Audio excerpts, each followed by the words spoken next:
You're listening to Zap Night, a video game review podcast, with your hosts, Danny and Kaylee. Hey guys, and welcome to Zap Night. I'm your host, Danny, and Kaylee is actually out again this month. Hopefully she'll be returning soon. We got an extra episode earlier last month where she came on and did some thrift shop stuff, so you can check that out.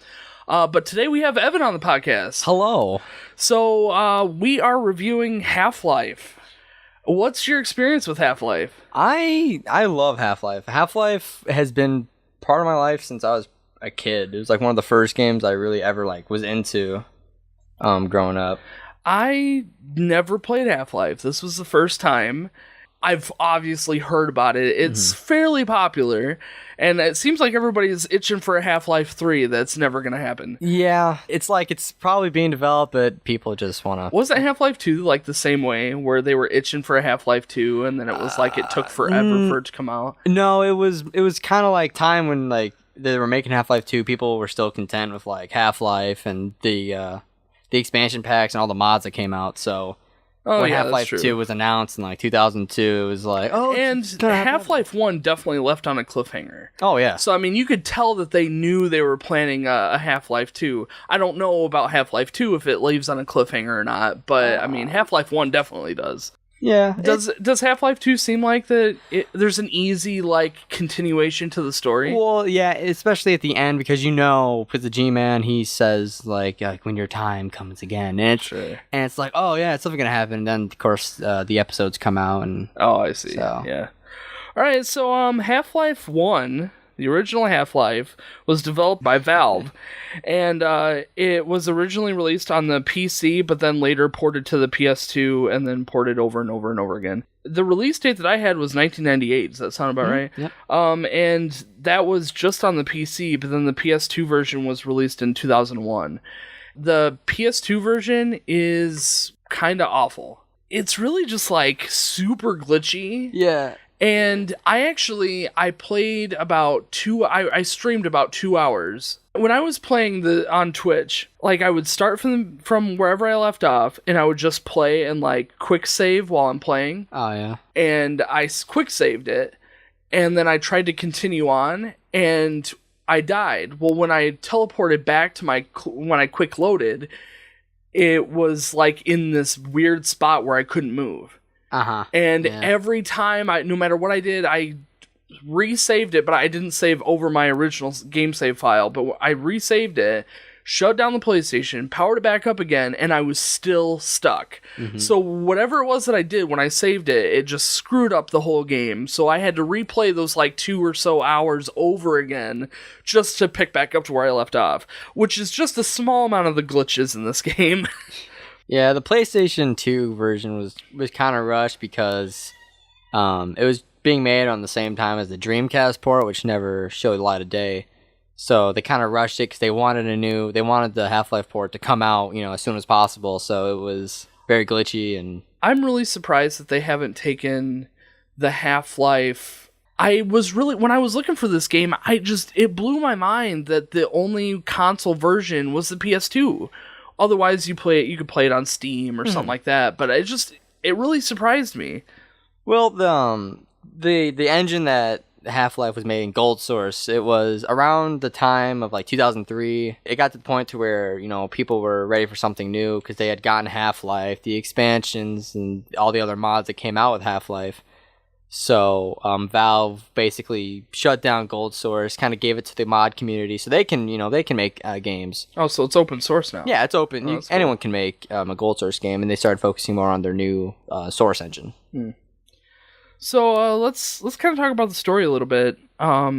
So you are Gordon Freeman, and he's this research scientist guy who works in this underground research facility in the deserts of Arizona. Yep. When you start playing, you are heading this experiment that ends up going really bad and opens these dimension portals where these monsters start flowing through and kind of wreaking havoc on the research facility. You then are instructed to try and make your way to the top level of this underground lab And from there, you realize that the military who's been called in is actually there to cover up the whole incident. Oh, yeah. And they're not only killing the monsters that are flowing through, but they're trying to kill all the scientists as well, including you. You make your way through the lab, you make your way through the military as best you can,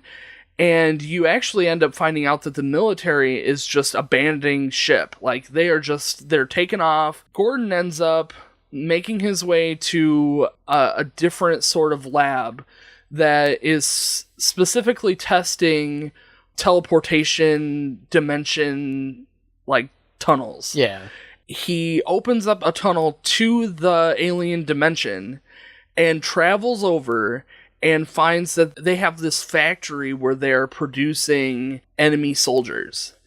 And he goes even deeper and finds this, like, big main monster is actually powering all of the enemies, and I think it's more so powering the teleportation to be able to go to the human world and, kill people. So Gordon then kills the boss, the final boss, and then you're confronted with this G-Man.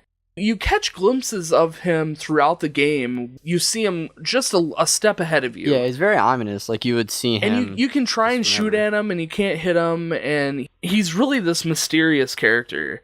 And you don't even have any conversation with him until the very end. After you beat the game, you have this cutscene where he gives you the option to be employed through some unknown group that he doesn't specify, or basically have a fight to the death. Not with him, but with more aliens. So if you accept, then you get the credits, but then you also get this little employment hired screen. Yeah. And if you choose not to accept, where you basically just wait for the time limit to end, you get teleported to this room full of a bunch of monsters, and then they all kill you, and then you get the end credits still. Mm-hmm. So does that about sum it up? Did I miss anything? No, that's pretty much it. So to talk about the story a little more, I mean, not so much what the story is, but about the story. What I found interesting was the story wasn't told in cutscenes. Mm-hmm. The story was told in random dialogue. So as you walked up to, like, a security officer, he would give you little tidbits that security officer has heard about the military advances, or about, what some scientists will tell you where they are in certain research of the facility that they're in. And it just kind of pushes the story along without it being interrupting. Yeah, it's really hard to, if you're not actually, like, you're just trying to run through the game, you're never going to catch a story. It's the thing with Valve, they never take control away from you. It's great to try and get the story, figure out for yourself, instead of, waiting to... Yeah, and that is what's interesting about the story, is that it is kind of what you come across. Yeah, it's more realistic. And sometimes I've noticed just the way that I played it, by playing certain aspects of it over and over and over again, certain people say different things sometimes. Yeah. And it's like, wait, I didn't get that part of the story the first time I went through this section, but now I'm hearing it. It's interesting. Yeah. So it gives you a little bit of replay value if you're interested in the story. Yeah. There was maybe only like 2 cutscenes.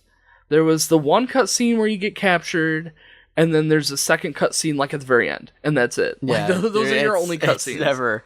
You never get a cutscene. Which I thought was a good thing. Mm. I liked that the focus was on the gameplay, but the story was there and it was interactive, because they want to give you a reason for fighting aliens and doing what you're doing. So yeah, I definitely found that an interesting factor. The storyline itself was very included without it being distracting from the game. Yeah. I ended up giving the story an 8 out of 10. What do you think?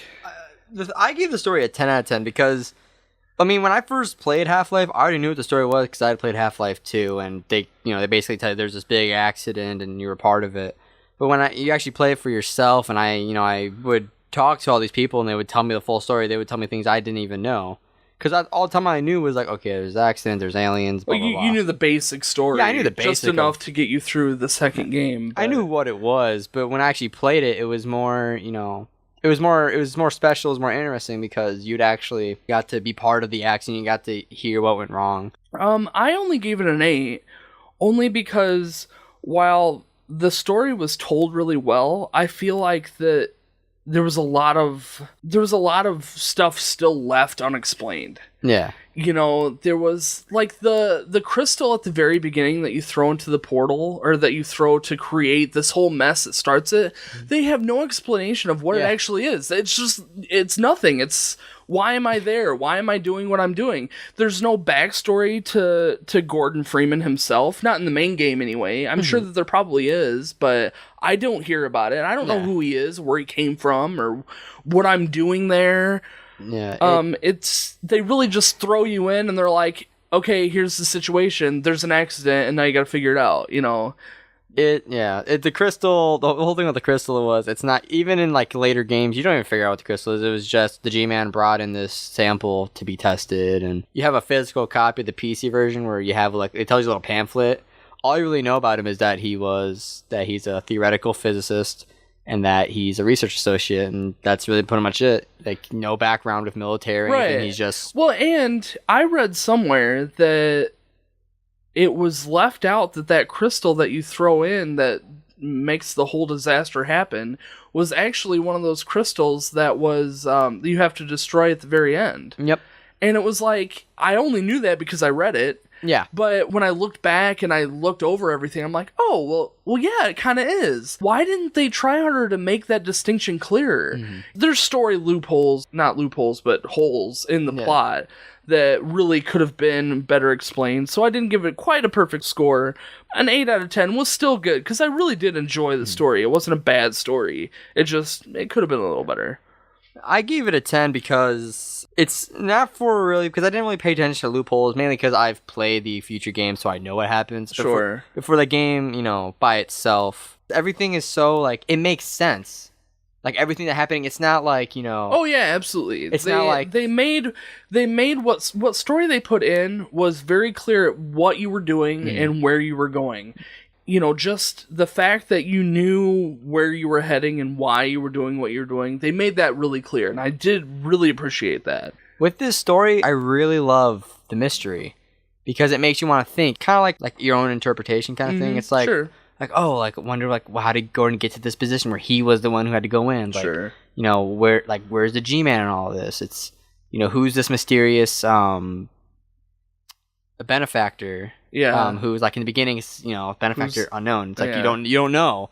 So it's like you can pretty much make up your own imagination, even especially if you haven't played like, you know, Half-Life 2 or the episodes. You know, I love that mystery. It makes me feel like, you know, I'm in control of how the story goes. I like the mystery too, but in my opinion, those mysteries are just a way to build more games and have more expansions to it. Yeah. So, you know, for me, it's like, ooh, maybe they'll have a game where they explain why the research facility is there to begin with. Mm-hmm. Or maybe they'll have a subplot where, you know, you figure out what the G-Man's doing.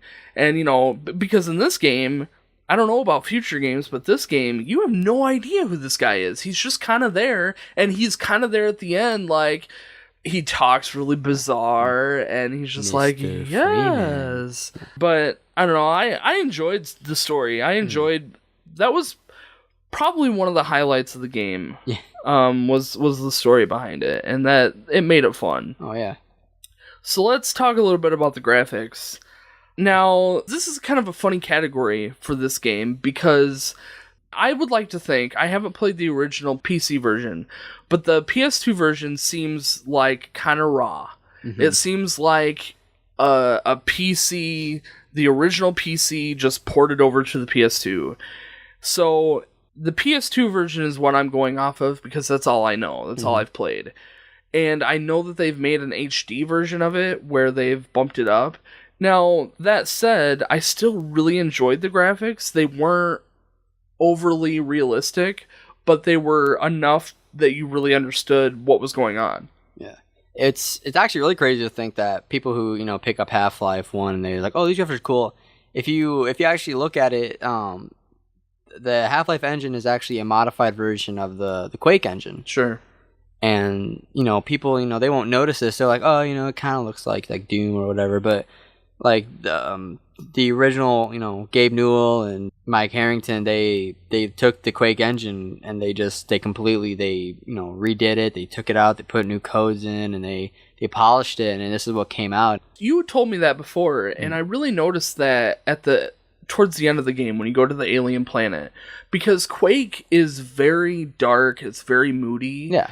And you really see that in the Alien universe, where everything is really dark, it's really moody, it's really kind of gross and sticky. Yeah. And I feel like that they showed that off really well. Where in the first half of the game, it's more industrial, and it's, you know, the labs and the electricity and something Quake could never, like, you know. It's not like super realistic in terms of textures. Oh, yeah. But I think for its time, it's really well done with what they had. It really does kind of look like they used old technology and just kind of polished it up. Instead of making a whole new engine, they used what they had. And I'm sure that is part of what they were trying to do, was make a game a little bit cheaper, you know, adding code to the engines that they were working with to make it a little bit nicer, but without putting a ton of cost into a whole new, you know, idea. The graphics I thought were fairly well done. I did have a little bit of problem with glitches in the PS2 version. I don't really know if it's like this in the PC version. Just little things where you would get stuck in floors, or you would try and jump through a door and you would get stuck on a pipe that's hanging. Oh, yeah. Or you would like, there was one spot where I would jump between, I was trying to jump past a tank, and I got like stuck between the tank and the wall, and I was like kind of stuck there, and you could jump, but it just like barely, and then you'd move really slow. And as we found out earlier, when a door comes down, you crouch, and then you're stuck. Yeah, that too. So, I mean, there was a lot of weird glitches that had, and that might be more gameplay, but I mean, to me, it kind of falls under graphics as far as interacting with the environment. The environment that they gave you, it was kind of clunky. What version did you play? I played the original PC version with the HD pack. Now, the thing about the HD pack is, if you home blue shift, it comes with this thing called the HD pack. And the HD pack updates the character models, the weapons, and the graphics. Now, the thing that might surprise you is the HD pack is what the PS2 version is. Really? Yeah, the original Half-Life looks, without the HD pack, it's still very clean. But the character models look much different. The gun models are very different. Instead of like an M16 looking weapon, you have more like a MP5 with a silencer. The character models are much more like, the faces look more droopy. So with the HD pack, it makes the game look like the PS2 version. But the thing is, the HD pack could have never worked on the PlayStation 2 system. So when they poured that over, all the glitches and the lag is because it's trying to run on this system that's like meant to be run on a PC. Sure. So yeah, I totally get that. And I did notice that a lot. There were some spots when there would be a ton of enemies that are constantly spawning, and the game would just slow to a crawl, which is really bizarre for a PS2 game, because typically when they make games for home consoles, they make them tailored to the built-in specs of that system. Yeah. So to have a game perform so bad on a home system was really bizarre to me. But I mean, I powered through it. It was kind of clunky. Yeah. But yeah, I definitely noticed there was a ton of glitches. Overall, the graphics, for what they were, glitches aside, were very clean. They were very detail-oriented, and that made it a lot of fun to kind of roam around and look at things. Yeah, and if you think about it, in 1998, the HD pack, didn't exist, so what people had was the original-looking version, and still, it ran clean. I thought about when I played this, I thought I would uninstall the HD pack and play it through originally. But I decided because I knew the PlayStation 2 had the same graphics, so I figured I'd just play the same way. So, with and without the HD pack, on PC, the game runs very smooth, very clean. There was pretty much no glitches and no frame rate drop. I ended up giving it a 7 out of 10 for graphics. I gave it a 9. At the time, it was like, it's so cool, but I gave it a 9 just because people had seen graphics like this before in games like Quake. Of course, all the thousands of mods that came out of Quake. It was a very typical Polygon look. Mm-hmm. You know, the round pipes that you were in were very boxy. Yeah. But again, they did really well with what technology they had at the time. They made everything look really good. I feel like it could have been better. I mean, maybe 1998 or 2001, they may have been able to make it a little bit better, at least a little less glitchy. Oh, yeah. But, I mean... Especially because, you know, in 1998, all they had was the original graphics. Right. And in 2001, with the release of Blue Shift, it came out with the HD pack. Yeah. So when the HD pack came out, people were like, oh, like this, it's like, it looks, you know, it looks better. Looks cooler. But of course, 1998, no one was thinking, oh, this looks scrappy. Like, oh wow, it's like Quake, only it's better. It's cooler. Like Let's talk a little bit about the monster designs. Okay. Yeah, I wasn't a huge fan of the monster designs in general. Mm-hmm. While they looked very interesting, just their designs were really weird. I mean, not so much like their physical appearance, just like the way that some of them were hunched over, like the crab head guys. Oh yeah, the head crab. Yeah, they're so bad. It's like, I mean, they're interesting to look at, but I mean, after that, the head crabs, they don't really change really throughout any of the Half-Life games. They get more detailed, like in Half-Life 2, like they put blood like on the legs or whatever. But the Vortigons, I like the Vortigons. Those are the ones that, you know, they pop up and they shoot the lightning at you. Oh yeah. Those, I like those because they have the one eye, they can shoot lightning. They talk this weird language. Yeah, and it's really interesting. And what's really interesting about that is that language is just people talking to mics and then they reverse it. Yeah. And that's really cool. Like, and they deepen it down and it just sounds really cool. Yeah. I love the Vortigons. I mean, they're horrible to fight against, but they're fun. There was a lot of really interesting enemies.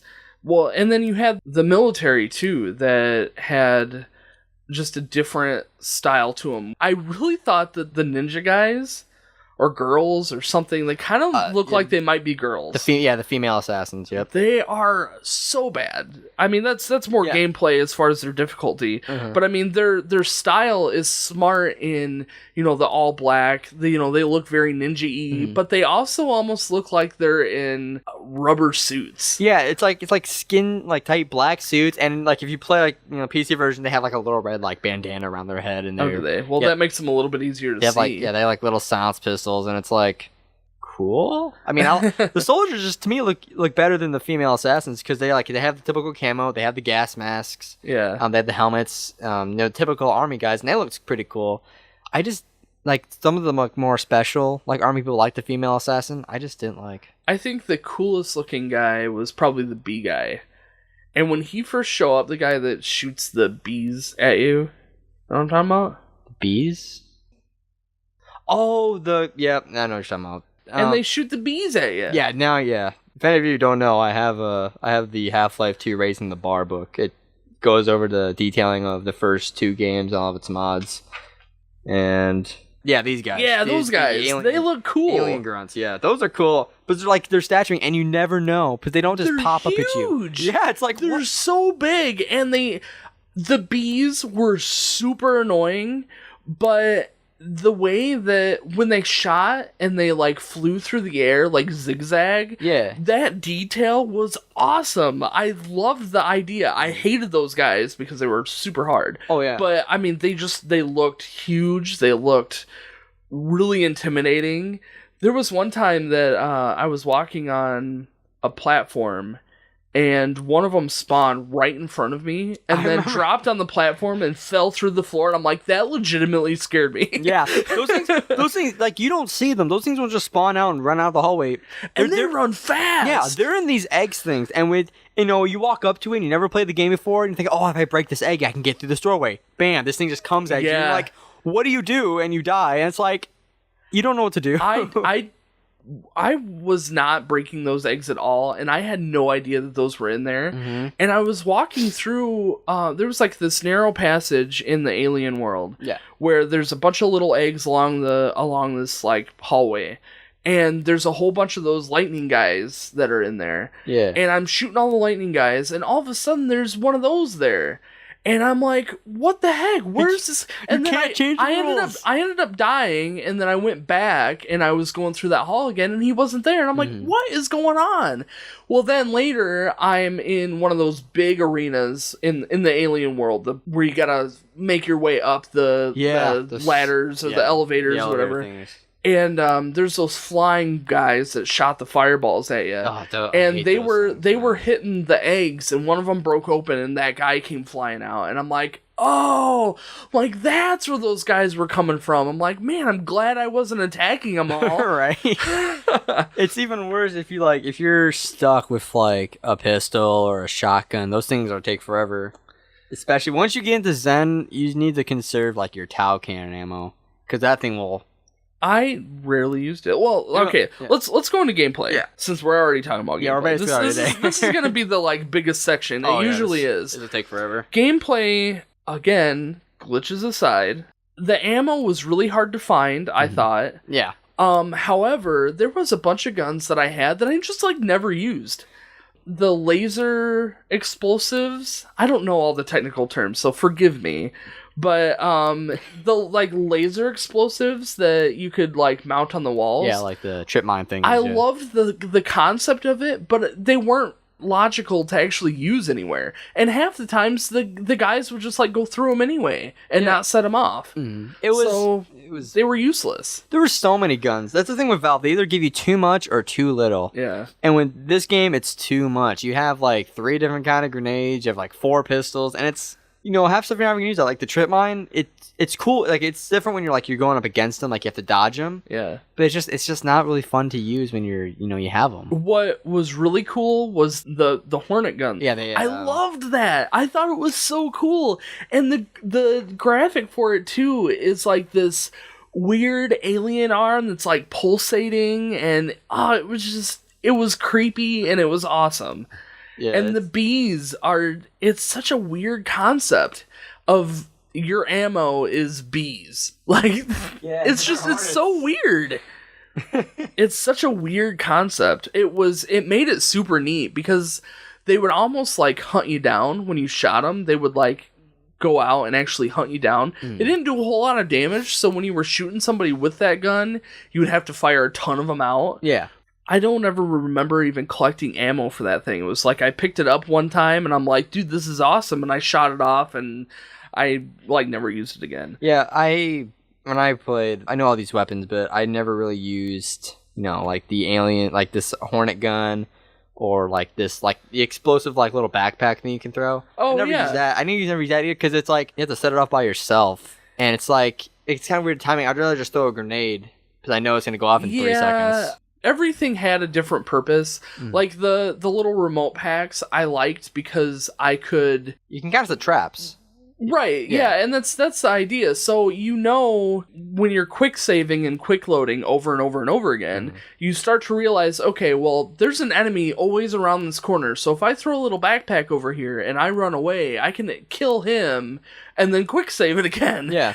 It's strategic that way. However, I hate the fact that I had to do that. Trial by error concept was really frustrating. It was like I would make a very small amount of progress and then I would die and I have to do it over again. So it was like I would make 4 steps forward and then 2 steps back and then 3 steps forward and 1 step back, and it was like this constant struggle of trying to move forward. I think probably if I were to play it a second time I would go through it significantly faster, but just the whole like playing it trial by error, it made it very slow. Yeah, first time I ever played it, it was hard, man, because I didn't know any of these new creatures that I was fighting.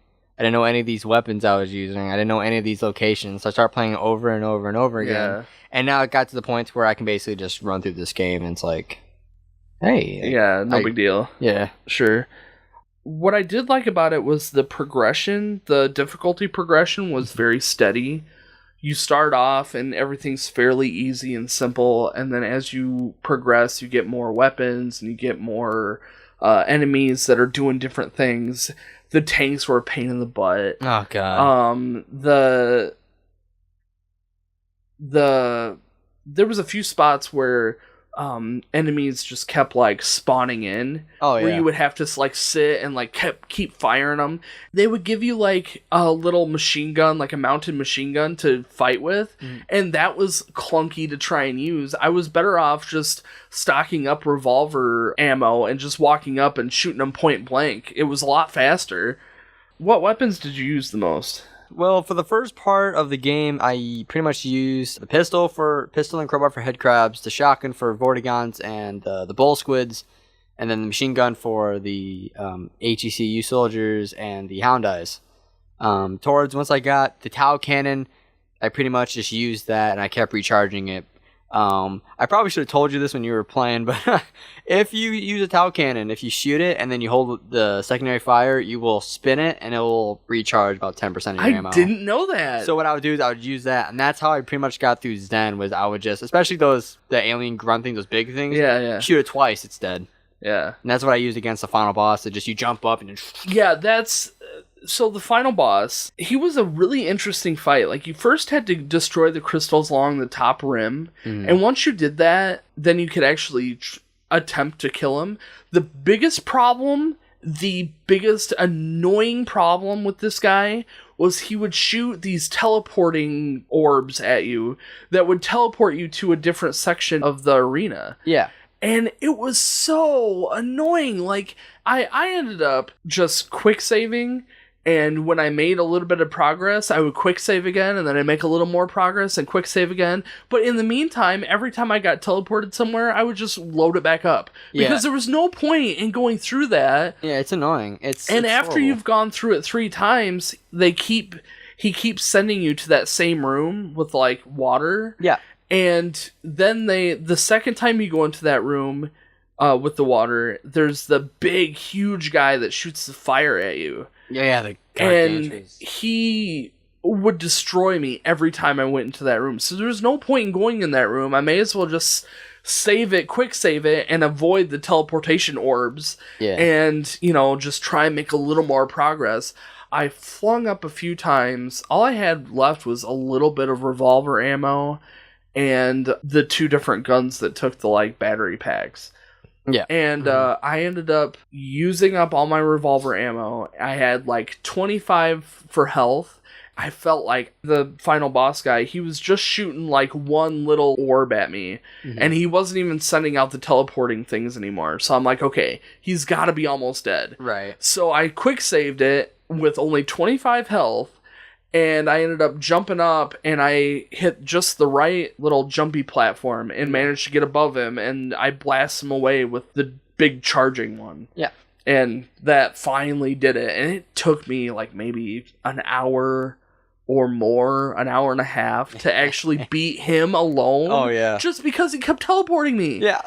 There was no point. It's a pain. With me, since I had conserved, I used a Tau cannon. Basically, what I did, I got into the arena, I would just start firing, recharging, fly up, keep shooting, recharging. I had him beat within 20 minutes. Must have been nice. Oh, yeah, it was very nice. I had a lot of trial and error with the final boss as well. Yeah. I mean, I didn't know certain jumpy platforms only sent you so high. So it was like I had to figure out which one was the right platform to use to actually get above him fast enough so he didn't fly up with you. Yeah.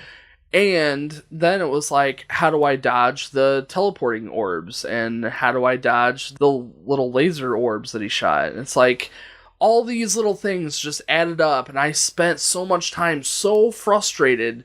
By the time I was done with this game, I was happy. I was so happy to just have it done because I was tired of it. When I beat it, I was sad. I was like, oh man. Like, and they didn't give you like they had the end credits, but it never really said the end. It was just it was just Half-Life, and then you went back to the main menu, and that was it. It was like, that was very. I really loved the puzzles. This game, while it's a shooter game, it was also sub-focused on the puzzles. And I loved that. I loved, trying to figure out what I'm doing to progress. Like, you would have to run over here and activate this switch, and then you have to run over here and dislodge gears so that you could activate this switch. Yeah. And all these switches that you've activated allows you to go up an elevator or something. Yeah. And I really liked that concept. It, again, made it very frustrating when you're trying to just get from point A to point B. However, I like having to think about it and figure out where I'm supposed to go. It kind of slows you down, like, especially, and that's not necessarily a bad thing. For me, it was like when I first played this game ever, I would get super frustrated because I just wanted to keep going, and then I'd get frustrated with puzzles, but then I would stop, I'd take a breath, I'd be like, okay, this is good, it allows me to, be alive longer, it lets me think. Right. It was made me look around more, I'd get some more health, get some more ammo, and then I would solve the puzzle, and then I'd keep going. So that's what the puzzle's like. The puzzles, I love the puzzles, not just because, it was like, it made you think, just because it gave you kind of a break from all the shooting and the action. Yeah, that's true. And there were a lot of areas where they just wouldn't have any enemies. Mm-hmm. There was no enemies, you just had to figure out a puzzle, and once you figured out the puzzle, then you can move on. Yeah. But this wasn't your first time through. Right? No, this is probably like my 8th. So you probably didn't get too lost when you were playing. Mm. I got lost all the time. Yeah, it's I'm sure it was very frustrating watching me play and knowing, like, dude, just if you were to just do this. There was some moments early on, especially when it was nice because I thought about I was the exact same way when I first played. It was kind of nice, not because it was like, oh wow, he doesn't know how to play. It was like, oh, this is like, this is I did this too. Like everyone else who played this game, this is the same way they played it too. I was blindly just playing. Yeah. The blast pit, I got really, really stuck. I think I have a stream somewhere of like an hour easy of me just running around saying, I have no idea what to do. And just over and over again, I'm running from area to area saying, I have no idea. What am I missing? Nothing's working. And that's because Blast Pit is so confusing because it's just 2 rooms and a conveyor belt. You had to turn on a fan, and I turned on the fan, and then I just left. Yeah. And I knew that I turned on the fan, but I didn't really know why, because it was saying, you had to have oxygen, you had to have fuel, and then you had to have power. Yep. And I had the oxygen, the fan was turned on, so I thought I had oxygen. Mm-hmm. I had activated the fuel pumps, so I knew that the fuel was running, and I turned on the power, and it was still not working right. Yeah. So I'm like, there was an area down there by the fan, and I'm like, I've got to be missing something here. And so I finally threw a grenade into the fan thinking something would happen. Mm-hmm. Well, instead of it flying down into the fan, it flew up. And I'm like, what? All this time I could have been flying up there, and here I'm being all careful around the fan. And so I went up, and there was a whole nother section up there where I could actually activate the oxygen system. And then I was able to activate the blast pit. Yeah, it's really... first time playing it, especially, the first thing you gotta do is you gotta get past the stupid tentacle thing. Yeah. And then it's like, you turn on the fan, it's like, yay. Now what? Yeah. Now what do we do? But that was just the biggest one that I was completely lost. But there was a few times that it was just I was running around like a chicken with its head cut off. I have no idea where I'm going. I don't know what I'm doing. I don't know why I'm even here. And then you would make it to the next section, and it's like, oh, so, I was turning on all this stuff so that I can activate, the trolley system or whatever. Yeah. So, it was very challenging sometimes. There were other times that I was just, flying through chapter to chapter and just conquering them. Yeah. So, I don't know. I thought that the difficulty progression was very stable, but I guess kind of thinking back, there were some spots that were way more difficult than others. Obviously the last section, the last chapter was way more difficult than it probably should have been. Oh yeah. But I get it to an extent. How did you feel about the Gonarch? How was fighting that thing for you? Because I know when I first fought it, it was like, okay, why is this a thing? Why is it this big? Why does it have a 20 feet testicle underneath it? It's like, okay, whatever. I figured it was just a mother head crab. Yeah. And that's what I just assumed, because it was shooting out these little babies that were killing me. Mm-hmm. I spent a lot of time dying during that fight. And then I was able to find these small little areas where the little baby head crabs couldn't get me. And the only way what is it called? Gonarch. Gonarch? Gonarch. It's actually gonads. Yeah, it's because I think the original idea came from a developer saying what if you put you take a 20-foot armored spider, and you put a testicle on it. So gonads and monarch. So gonarch. And it's like, oh, that's cool, but at the same time, you still hate it because it's big, it's mean, it's scary looking, and me with my fear of spiders, I don't want to get near the thing. And when it runs towards you, what are you gonna think? Well, it didn't bother me too much. Like I said, I spent a lot of time dying. Yeah. But then I was able to find these like special little spots where I couldn't get attacked, so I was able to just unload ammo on it. And then, like the first arena, I went up. Like there was a mountain you could climb up on, and then I was safe up there. Then the second arena, you go down into the pit, and when you go down, there's this like spot where you can propel yourself up, and you can land on this little ledge that sometimes it could shoot you with the like acid spit thing, and sometimes it couldn't. So I would just kind of like quick save it when I got a healthy amount of shots in, and then if I died, because it would like one hit kill me sometimes, and other times it wouldn't kill me at all. So it was like I would just quick save and keep trying until eventually it died. Oh man. In the last section where you go down, it goes down into this like little tunnel, and you go down into like a pit with it. I kept trying until I eventually got it. I mean, it was frustrating, but eventually I did manage to get all the way through it and kill it. Yeah, it was, for me, I think for this specific run, I knew, what I was doing more, because I knew I just took out the rocket launcher. I just kept blasting it, wouldn't let it run away. You shoot a couple times, it'll run into a new section, and you have to follow it. But if you can get it like right there with the rocket launcher, it like staggers it, and then you just keep going. I never had that happen. Really? Yeah. Did you I like completely wasted my ammo on the rocket launcher, and it did nothing. Really? So I ended up, like I said, I was able to find that hill up top, and I was shooting it from the top, and eventually it just ran down into the next section. And it was like, I was trying grenades, and grenades were too slow. So then I was I like laid out a whole bunch of the remote packs. I just like detonated them all at once. That didn't really seem to do much. It killed all the little babies, which were killing me like crazy. Oh yeah, those things were... Between the shotgun and the like little bombs that you can throw out with the machine gun, you know what I'm talking about? Yep.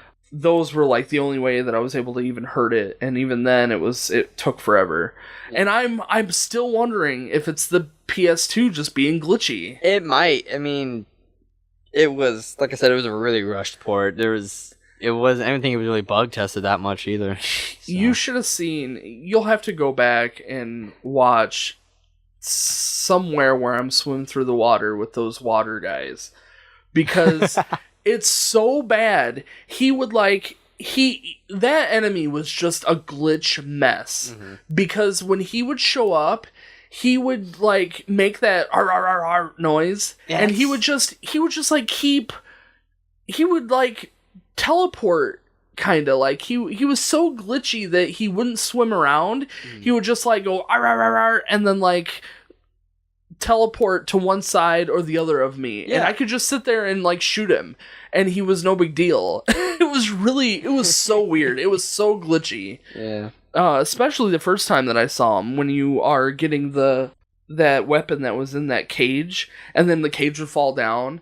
I fell into the water, and I would shoot it a couple times, but he was doing this weird, like, glitchy, moving around thing. Yeah. And so I ended up just getting a pistol, and I backed myself into a corner, and I just kept shooting at it, and eventually it died. But yeah, I mean, there was a ton of glitches in this game. It made it challenging on top of the challenge, you know? Yeah, it's, if you think about it, the PlayStation 2 port of Half-Life could probably, on its own, just be a thrift shop game. It was bad. It was bad. Now, if you're playing the PC version, it's like, oh, this is the greatest game ever made. But if you're playing the PS2 version, I know this, a lot of people know this, it's just not, what people want it to be. And it even says, like, incredible, like, action. It's like, well, if you can actually see the action. I also had a lot of problems in the beginning because I didn't know that I could hook up the mouse. So Yeah. I was using just the keyboard. Yeah. And the keyboard is a mess. Mm-hmm. You would aim at a guy, and it would be just slightly to the left. So you would hit the left key to go to the left a little bit, and it would go too much. So then you go back right, and then you go back left, and then you go back right, and eventually you'd center up on it. But man, I had spent so much time just trying to aim, like, the first half of the game. And then you told me, when we got together not too long ago, that I could try and hook up a wired mouse. Yeah. I did that, and it worked great. And I'm like, yes! Finally, I'm able to do something. The only reason I found out that you could use that was because on the Half-Life Wikipedia page, it says, oh, the PS2 version was made 2001, like, and can be played with a keyboard and mouse. So I was like, no. And I'm like, oh, snap. And I made a video about it, too. I'm like, I didn't even know the PS2 could do this. And I knew that the PS2, I knew that I could use the keyboard, but my keyboard is wireless. Yeah. So I'm like, well, obviously the wireless stuff works. So then when I plugged in a wireless mouse and it didn't work, I just assumed that mice didn't work on the thing. So then when he told me to try a wired mouse, I hunted down a wired mouse, and finally it worked. And it made the game a million times easier. Yeah. I don't think I could have beaten this game with just the keyboard.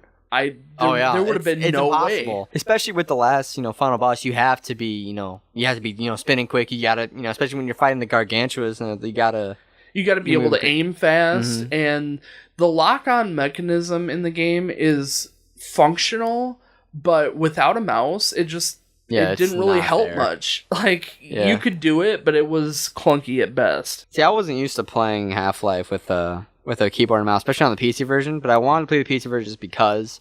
So when I first started playing the first chapter, I started going, like, okay, this feels good.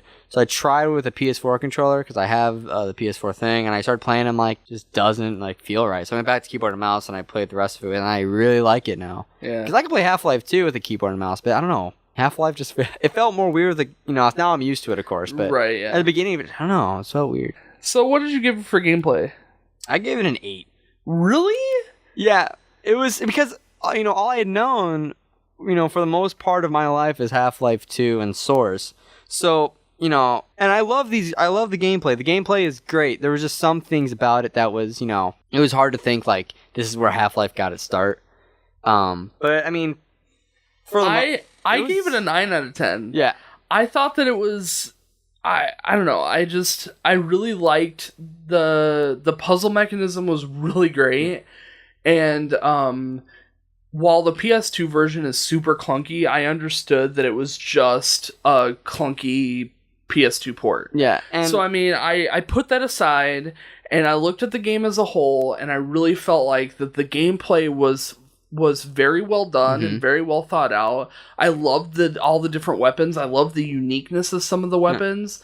And it just, I don't know, while I had a lot of fun playing the game and it was very challenging at times, the gameplay really was the highlight of the entire thing. So I gave it a 9 out of 10. Don't get me wrong, but people who are probably going to get mad, an 8. Yeah, no. I love this game. This game is great. The only things I had a problem with is some of the puzzles that were harder to find, where instead of, giving this, you had to go upstairs, go downstairs, find the middle floor, go back upstairs, downstairs. That was some of the stuff I kind of docked it. I don't want people to get mad at me for this. It's your opinion. You're welcome to have it. Yeah. So let's go ahead and move on to music. The music section, not only is the music itself, but the sounds in the game, like enemy sounds or, whatever else.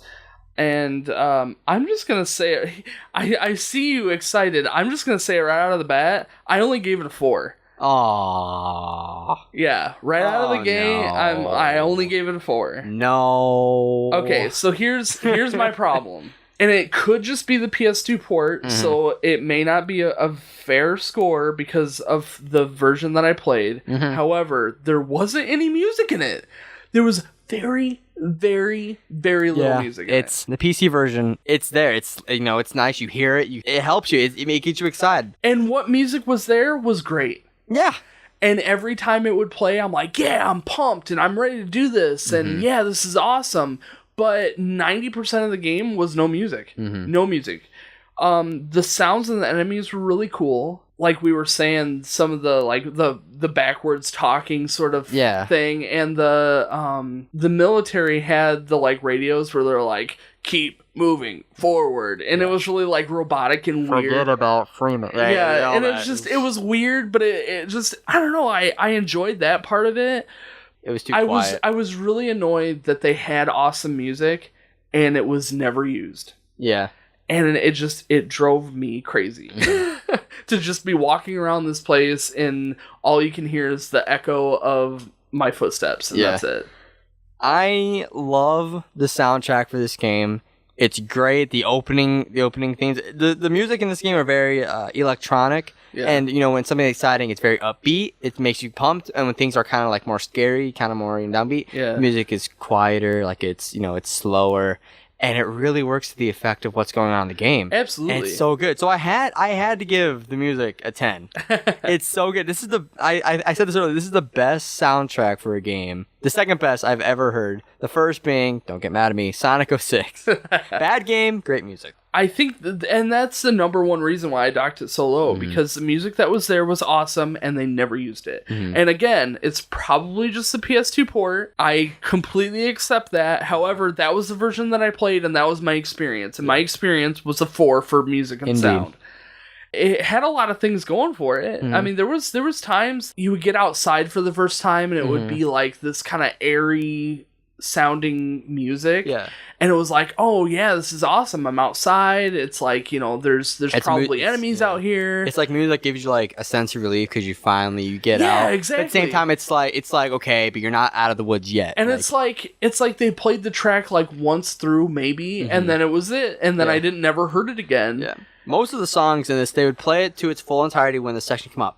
But then you'd hear glimpses of it when the situation somewhat came back up. Right. And it was really nice because like you love the song and then you hear like your favorite part come back and it's like, I'm ready, I can keep going. So that said, don't get me wrong, because most games that they have a sense of put you in a mood by having silence put in is perfectly fine. I'm not saying that the silence is a negative thing, but in this game, it was just too much of it. Yeah. Again, 90% of the game, I just played, and all you could hear was my footsteps going, bow, bow, bow. That's all you get. In the PS2 version, the most music you can hear is the main menu theme, which is a repeated track. That's very annoying. I know. I liked it only because when I had my when I was setting stuff up for the stream, I would start up the game and put my my screen as to starting soon, you know, and I could just have that music playing, and it was something, you know, just it was whatever. Yeah, just like basic, kind of like elevator music, but yeah, I mean, it was there, it had potential, it just didn't deliver, so I give it a 4. Yeah. So let's talk about our overall. Now, overall, again, is more of your overall experience of playing the game. Right. And for me, I gave it a 7. I thought it was a fun game. It was challenging at times. A lot of it was just a learning curve at the beginning, trying to understand the controls, understanding that I needed a wired mouse. Then it kind of got to, it was a little more repetitive than I wanted it to be, with the like quick save feature, which was great, but it made certain areas repeat over and over and over and over and over again. Yeah. It probably would have gotten a higher score for overall if there wasn't as many glitches. Again, the stinking PS2 version, that's a bad choice on my part. Yeah. But again, that's my experience with this game.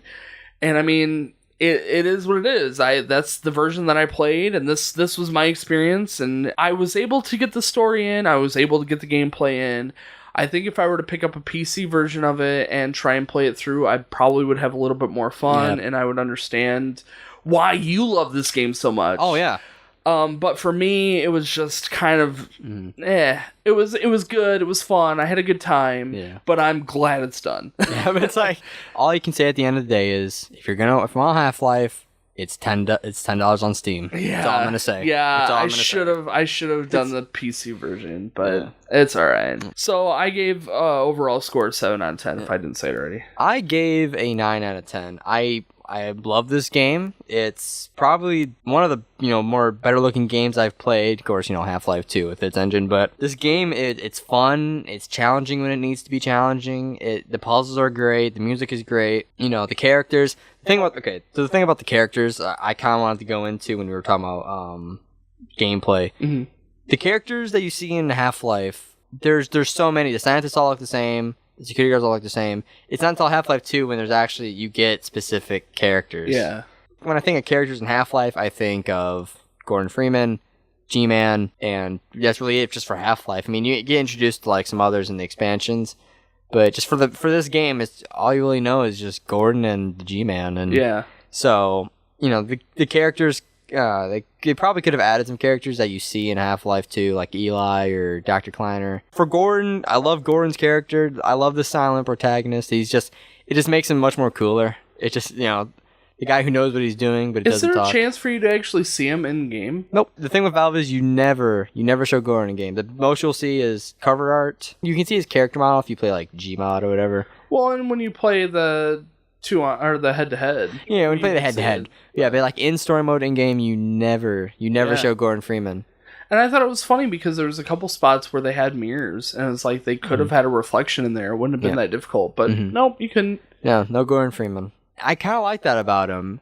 Not that you can't see his face, just how like secretive he is. It's like he knows what he's doing, and everyone else knows what he's doing, and he doesn't need to express it in words. He expresses it in his actions. Yeah, sure.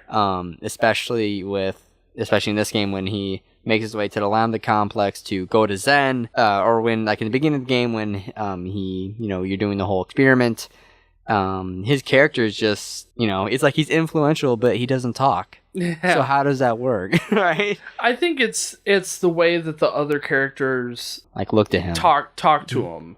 And they definitely have it's Gordon. He's here, sort of thing. And I've been waiting for you. And definitely Gordon raising Freeman. the bar for him as a significant character. It's a very interesting way of telling a story. Mm-hmm. Again, without the cutscenes too. It's a very interesting way of telling a story. Mm-hmm. Anything else that you want to talk about? Oh yeah, I have tons. I have tons. Let's go.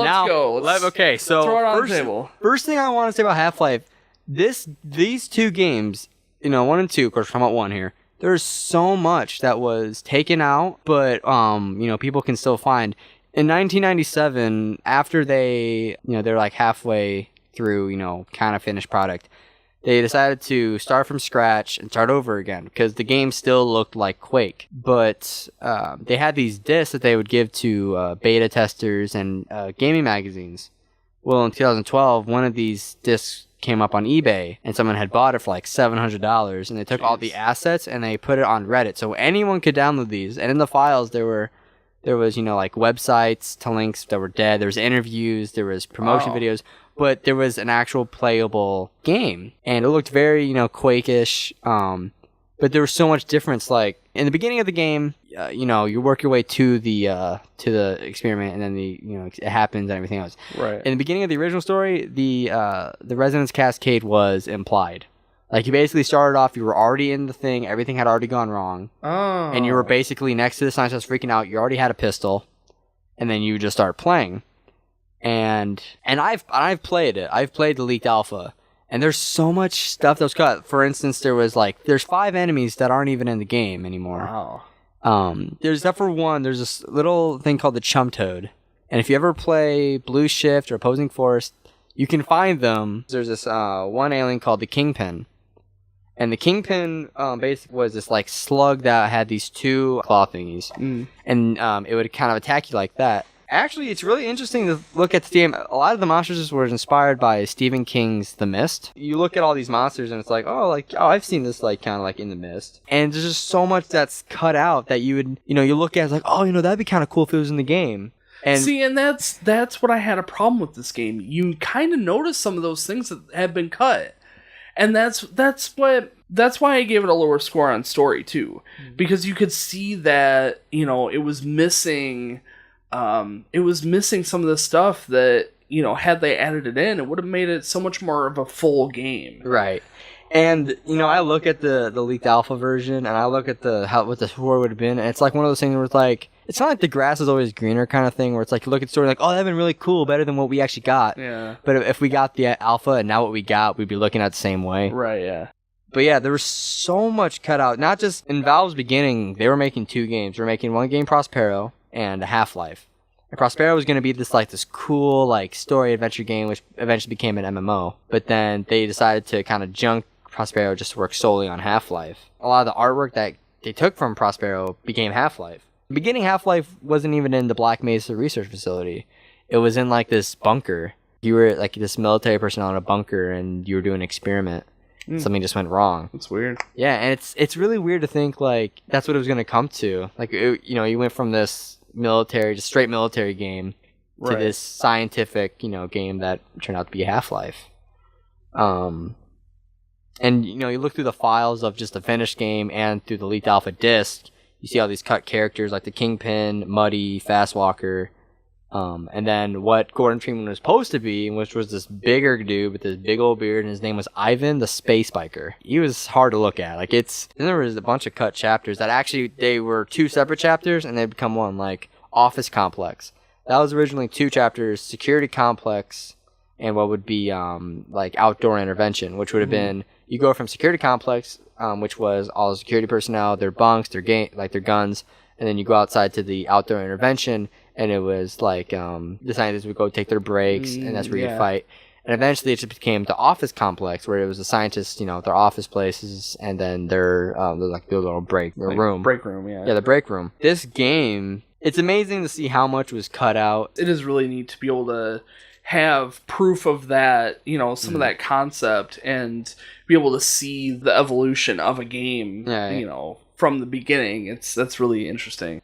It's just crazy to think what Half-Life did. It was just a simple little project by 2 Microsoft workers, and it became this big success. Won over 50 or so Game of the Year awards. Yep. It had 2 expansions that did very well. It had a PS2 expansion that was whatever. And then on top of that, a lot of people don't know that there was actually going to be a Dreamcast port, which was going to have Blue Shift and a second disc that would have had all of their other mods. I can't believe that never came about. Yeah. I mean, I can, because the Dreamcast flopped as big as it did, but it would have been neat to have seen that. And it was going to be cool. It had, that's where the HD pack came from, was from the Dreamcast port. When that failed and they decided just to put Blue Shift on PC, that's when the HD pack came out. And then that's when a guy actually, I was telling you this earlier, the guy had ripped out the Dreamcast ISO, rebuilt it on the Half-Life engine.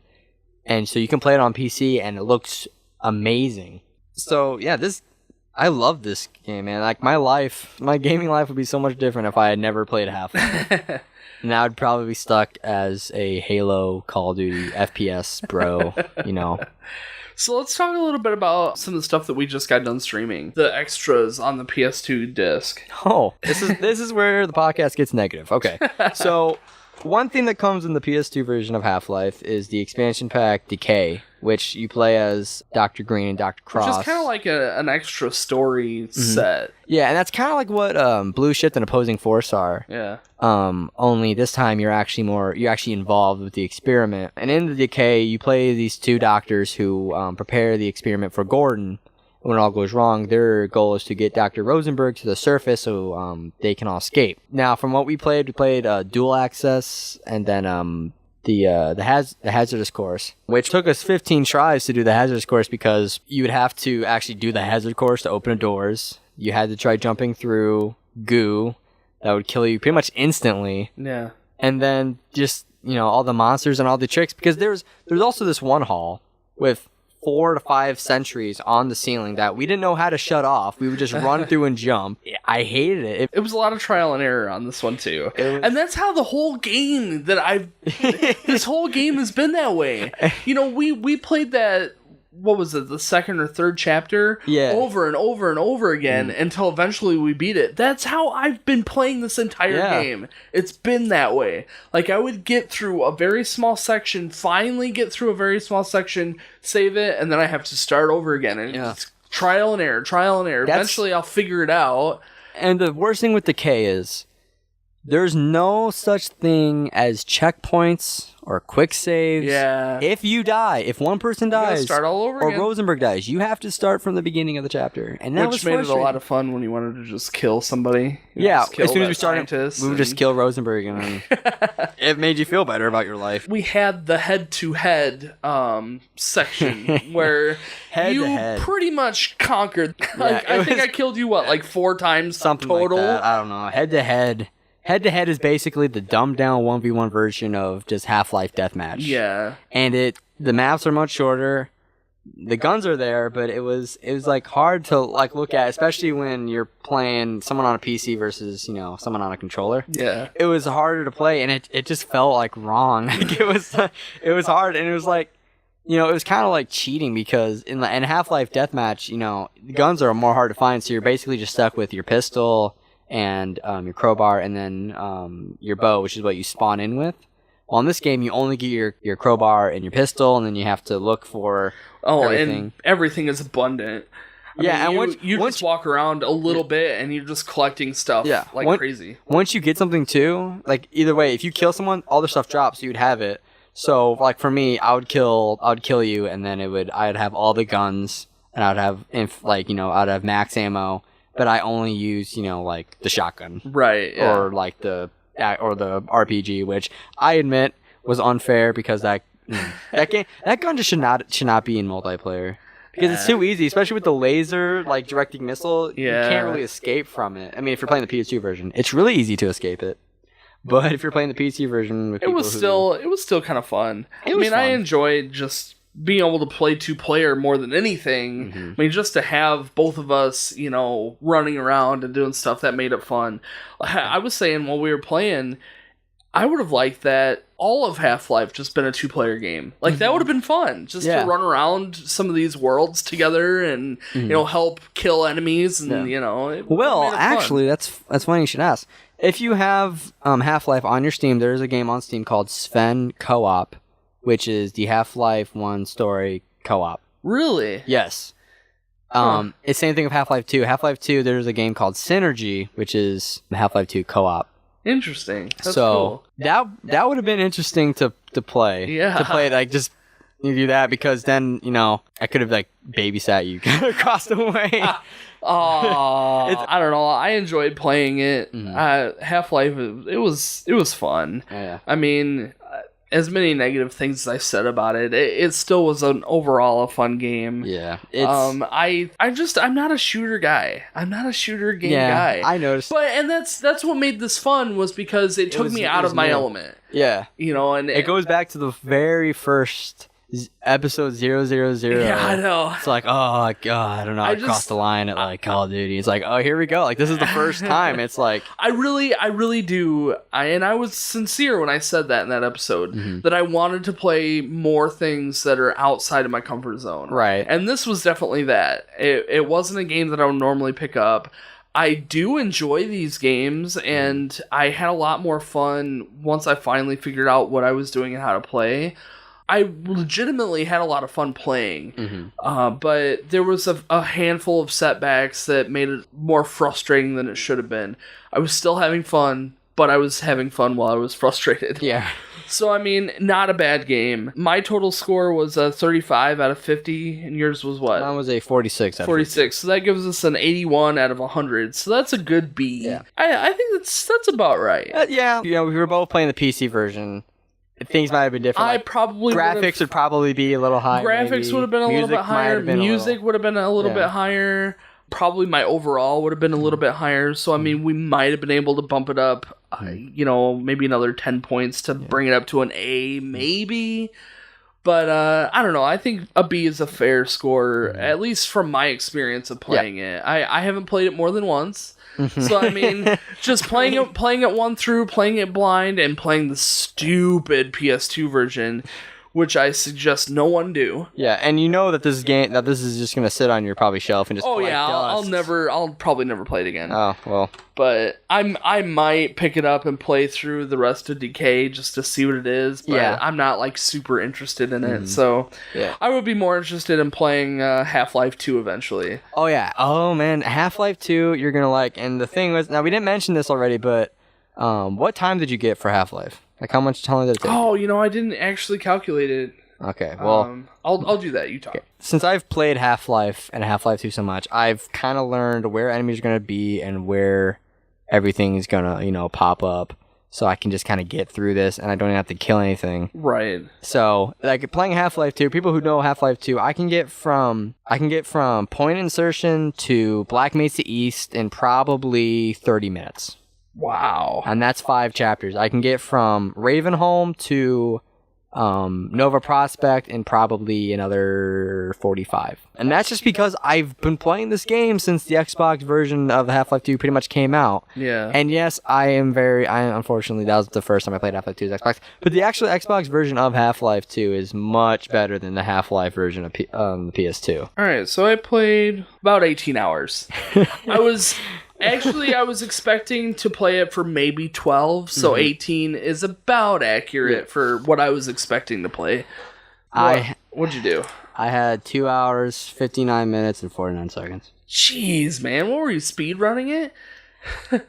Well, you've played it before. Well, okay, I'll just say this. You were saying. I'll just say this. Let's just say I got from Black Mesa Inbound, which was, the train ride, to Blast Pit in 30 minutes. And I had to pace myself out. Once I got to an hour and I was already on a rail, I was like, okay, I should probably take a break. And so when I picked back up, I went from, on a rail to the first Zen chapter. And then I played the last couple Zen chapters, which took me another 30 minutes. And I added, and I looked at it 2 hours, almost 3 hours. I'm like, geez, I have to look up what the record is. And the record's an hour and a half. Yeah. Like, how can you do that? That's impossible. And that's people doing specific tricks. I wasn't doing specific tricks. I was playing the game. I just know where things are right. Where things are spawned in. If I were to play it again, I would definitely be able to get through it a lot faster. Oh yeah. Because, now I know what weapons to use on what enemies. I know where I'm going. I know most of the puzzles now. Mm-hmm. I would be able to probably successfully beat the final boss really fast. Oh yeah. Little things that you learn while you're playing it. But for the first time through, I think 18 hours was about right. I mean, you got to factor in the learning curve. Mm-hmm. You got to factor in that you actually have to figure out the puzzles, mm-hmm. and you actually have to figure out what enemies, are susceptible to what. Oh yeah. So and I mean, it's all part of the process. Yeah, huge learning curve with this game, and people going from Half-Life 2 to Half-Life 1 may be confused because their first thing's going to be, oh, where's the gravity gun? Oh, yeah. Where's the striders? And everything. Half-Life 1 it could be its own game, really. I really see the comparison from what little bit of I've played of Portal. I see a comparison between Half-Life and Portal. Yeah. I see how, it really could be the same universe. It really. Is the same universe. Oh, is it? Yeah, same universe. The first Portal takes place in between Half-Life and Half-Life 2. So while the Combine, which when you play Half-Life 2, you find out what the Combine is. Right. While they're invading Earth, that's when Portal's taking place. And you can see glimpses in Portal where they talk about the Black Mesa research facility. Huh. And it's oh, snap. Portal 2 is that's 30,000 years after. Oh, I see. Yeah, so... Well, I really want to play Portal also. Oh, yeah. So eventually that'll be... But that's more just a puzzle game, isn't it? It's just a puzzle, and the story comes in. The dialogue, you have to really listen to what Gladys is saying. Right. Because you pick up on her, kind of going, insane. Portal 2 is just all story. I mean, the puzzles are there. The puzzles are amazing, but Portal 2 really digs in to the story. I kind of like what Half-Life 2 is. Half-Life 1... The story was, you had to find it. Half-Life 2, you had, the story was, it was told to you because you had to stay in a room with a person and talk to them. Yeah. Half-Life 2 was more focused on the new source engine, the new gameplay, and what would eventually become. And that makes sense. Yeah. That's a very common evolution to a game series. Mm-hmm. So, did you have fun? Absolutely. This is great, man. Thanks for being on the show with me, man. Absolutely, man. This is so. Next month. Actually, through July, we're going to be playing Mario 64 for the 64. Ooh. And I got another buddy of mine lined up to play that. So I'm super excited to do some more Mario. We've already played Mario World 1 and Super Mario Bros. 3. Mm-hmm. So, this is a nice... We've done the Nintendo era. We've done a Super Nintendo era. So now we're jumping to the 64 era. So my question is for you guys, when are you guys going to do Final Fantasy 2? Great question. Great question that I cannot answer. I don't know what to tell you. Oh. Soon, hopefully soon. Kaylee's just starting to get back into wanting to play some games. We have a pretty solid tentative schedule coming up where we're going to play for sure another RPG very soon. I'm not going to tell you which one yet. Yep. But it will be not a Final Fantasy game. I think Final Fantasy 1 broke Kaylee. Oh yeah, I was listening to it last night and I'm like, wow, she was really upset. She hated the game. And don't get me wrong, it was an awful game. But Final Fantasy 2 is significantly better, and I hope that Kaylee will be more interested in playing it very soon. But I think Final Fantasy 1 might have broke her interest in it a little bit. Yeah, I still got 14 more to play. Oh, I know. Yeah. Or I guess 12 if you're not including the online. I'm not in any hurry. I've got plenty of time to play these games. 4 years from now, we'll be picking up Final Fantasy 7. 4 years from now, we'll be playing Final Fantasy 3. Lastly, I wanted to talk about, we had our Facebook contest. Thanks for everybody who entered in. And the winner is Dakota. I'm not going to say your last name just for, privacy reasons. But I will be sending you a message on Facebook. And look forward to seeing that. We will be back next month for an episode of Mario 64. So thanks again, Evan, for being on the show. Thanks for having me. And hopefully we'll be playing some Half-Life 2 here, within the next year or so, at least. And thanks everybody for listening, and we will catch you guys next month.